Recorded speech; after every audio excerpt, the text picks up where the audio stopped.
രാഹുൽ രഘുനാഥിന്റെ തിരക്കഥയ്ക്ക് മണിക്കൂറുകളുടെ ആയുസേ ഉണ്ടായിരുന്നുള്ളൂ.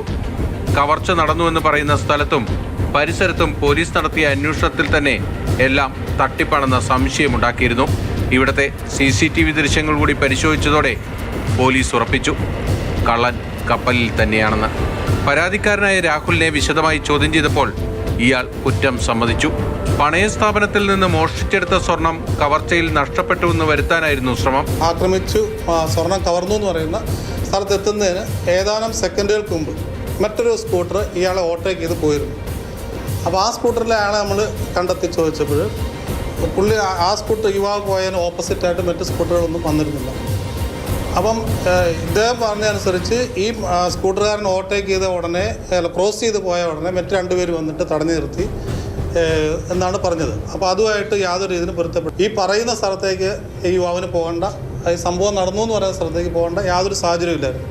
അതും നമ്മൾ ക്രോസ് ചെക്ക് ചെയ്തു. അത് അവസാനം സമ്മതിച്ചു ഇത് ഫേക്കായിട്ട് ക്രിയേറ്റ് ചെയ്ത ഒരു സംഭവമാണെന്ന് സമ്മതിക്കുകയുണ്ടായി. രാഹുലിന് വലിയ കടബാധ്യതയുണ്ടായിരുന്നു. 2 പ്രാവശ്യമായാണ് ആ മോഷണം നടത്തിയത്. ഇതിൽ 20 ലക്ഷം രൂപയുടെ സ്വർണം അതേ സ്ഥാപനത്തിൽ തന്നെ ഇയാൾ പണയപ്പെടുത്തിയിരുന്നു. ബാക്കി 6 ലക്ഷം രൂപയുടെ സ്വർണം രാഹുൽ ഒളിപ്പിച്ചു വെച്ചു. ഇത് പ്രതിയുമായി എത്തി പോലീസ് കണ്ടെടുത്തു. ഒറ്റ ദിവസം കൊണ്ട് വാദി പ്രതിയായി മാറി.